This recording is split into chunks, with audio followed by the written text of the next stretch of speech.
documentary will be on the sort of rock and metal subculture. So I know I've got a skull here that's probably the only gothic thing I've got in this this whole environment I've got. Like, this is, when you think rock and metal, this is exactly the environment you think. It's like my lovely wee living room here. So first of all, the documentary, it's going to be about the sort of, we'll talk a wee bit on the uprising resurgence of rock and metal and like mainly the 80s and sort of how it's affected towns like Ayr and Kilmarnock and sort of like the people that live there, but it's mostly going to be about how it's fell off through the years. So the 80s, it was top of its game, used to be like the genre of music, rock everywhere, but nowadays it's not even, you rarely get a radio play. They still sell out, like that's the thing, these gigs, they sell out all over, like full stadiums at the Hydro, but we never see them in like just casual everyday life. So I'll be interviewing a few guys from the college class, and we'll just be having a little jabber about how they got into the music, like young and old. So we've got people like Craig coming in, he can tell us about what it was like in its heyday in the 80s, and then we've also got Ben and Freddie, so guys that are sort of different generations, so we can see what they think of like this sort of music. Yeah, how you doing, Craig? So I'm sitting here with my man Craig. He has been listening to rock, metal music for, is that 40 years, Craig?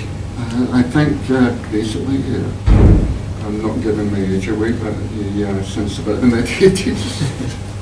So one of the things I wanted to ask you first of all was, you grew up with rock and metal, sort of in its heyday, to speak. So like we're growing up, like people my age, it sort of died off. You never hear it on the radio, but you'll know from experience that it's like it used to be like everywhere.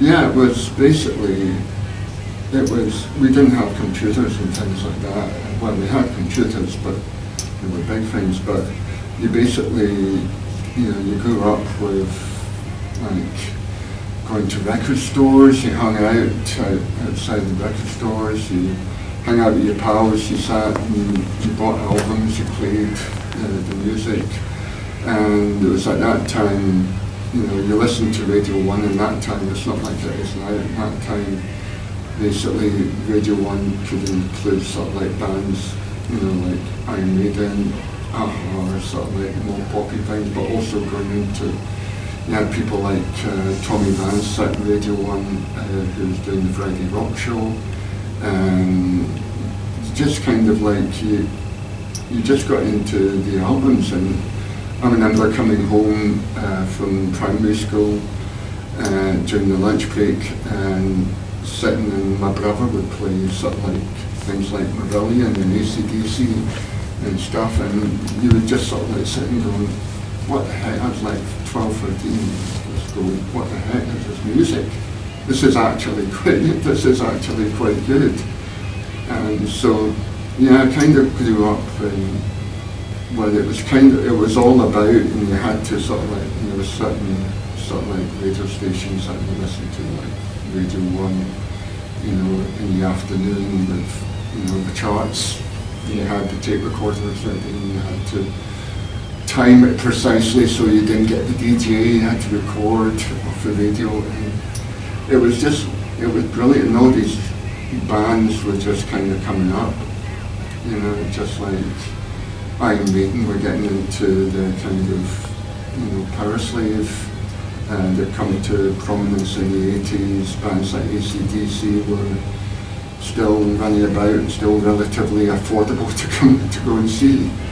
And it was just really great. It's just, as a teenager, just discovering new things and bands. It is sort of moments like that. I wish I was born in the 80s to see these bands in their heydays, but I've just got to put up with seeing Iron Maiden like their 60s, so that is cool. But moving back to Iron Maiden, Craig, I remember you telling me that you actually seen them at the Pavilion in Ayr.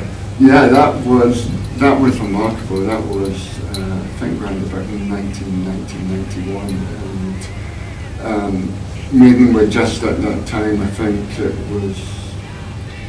was in No Prayer for the Dying tour.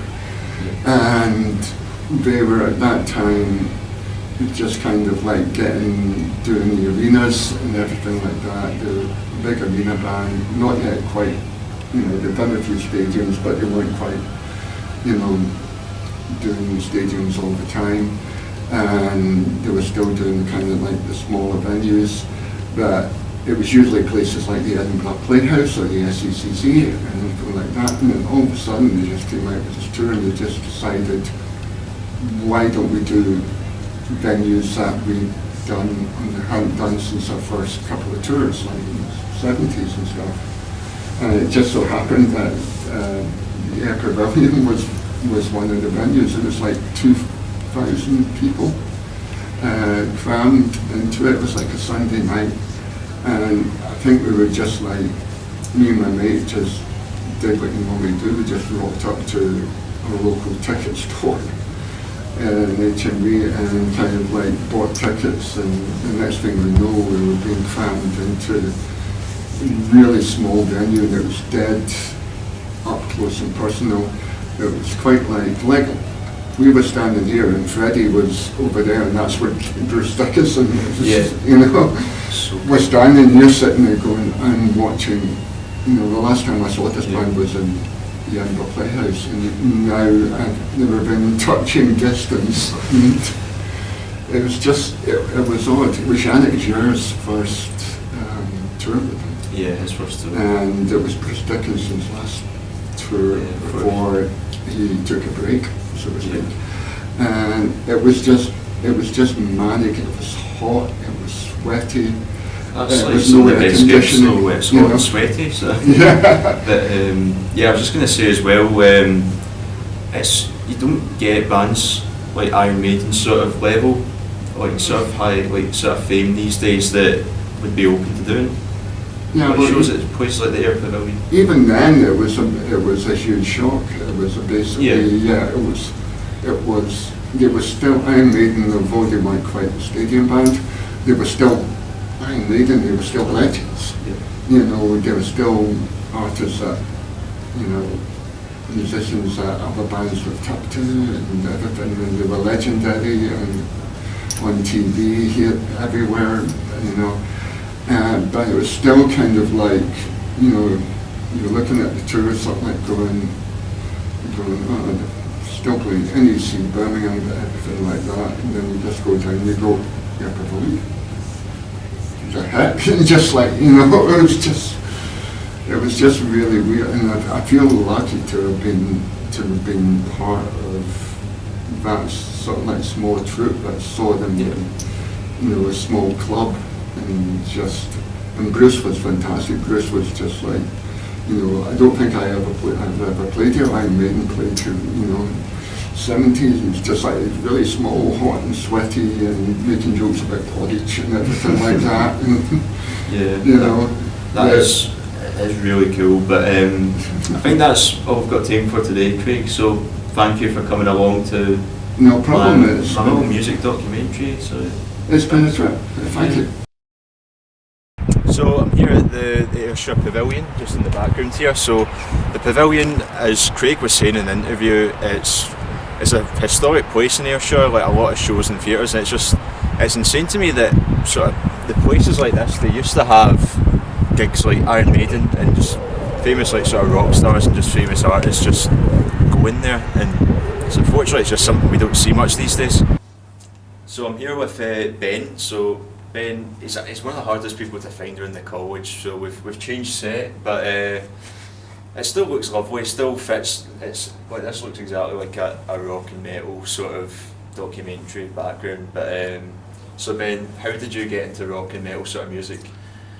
So I've always liked rock and metal, but it's quite a long story of shorting it down. The fast way to shorten it down is that my gran passed away a few years ago, and when I was walking home from that, I was just listening to his music on Spotify. Twisted Sister came on, and I was like, oh, who the hell are these guys? Started listening to them, and I listened to one of their whole albums on the way home, and I was like, do you know what? I quite like rock, it's very good. Started to dive in, came across like Cinderella and stuff, who I think are really underrated. Don't really know much about Cinderella. I think they're really good, but it genuinely comes from a family member passing away. I was just walking home, you know, music on, and rock that I would never really listen to just came on, and been hooked ever since. Yeah. So I was also going to say you're similar to me. You collect a lot of vinyls. So vinyl collecting. Yeah. So how many vinyls do you have, and like how often do you get them? How many do I have? I couldn't tell you an exact number. I'd say it's probably close to 50. When I'm buying records and vinyls, I like to buy original ones. So I know you can jump in like HMV and buy brand new ones, but I like to try and get the originals. Yeah. So I've maybe got about 50, but I don't buy them too often. I only buy them if I'm out and I see one that like I really want for the collection. So like in the process of trying to get some Alice Cooper ones, which are just, they're impossible. You can't find them anywhere, to be honest, unless you want to go on eBay and spend like 60, 70 quid, but you can't really do that. But I don't buy them too often unless it's one I really want. I know you get people who go in and just go like, oh, I want that, and they buy them all, but me? Yeah. I'm the opposite. You'll buy one every week near enough, but I'm the opposite. I'm maybe one a month, whereas you're one a week. Basically, yeah. Just have one last question as well, and it's what's your thoughts on, have you noticed like rock and sort of metal that's not really in the radio anymore? It's sort of, it feels like it's been thrown away. See, mainstream. Probably the wrong person to ask. I don't listen to the radio, but anytime, this is back to Spotify again, you know, when it comes like to the top played songs and stuff, if that comes on Spotify, there is never any like kind of rock and stuff. It's usually like Ed Sheeran or like Nicki Minaj and stuff, and I'm just like, you don't hear of it anymore. Maybe there's specific radio stations out there for that, but you never really hear of rock songs making it up to the top anymore.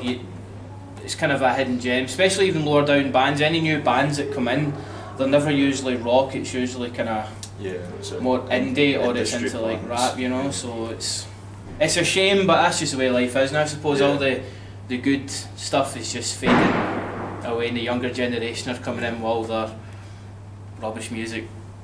Yeah. So thanks for the interview, Ben. No problem. This lovely set, fantastic. Thank you. Anytime. I hope you guys enjoyed this little documentary I put together. I know it's been quite a lot of yapping going on in this documentary, but I think just the main message of it is just, if you like rock and metal, it's okay to sort of be a fan of it. Like, the world's starting to change again, so we're starting to sort of have a resurgence of it. And also, if you've never really listened to rock and metal sort of music, I really recommend you just give it a go, even if it's not your cup of tea. I think it'll certainly change your life. Thanks for watching, guys, and I'll see you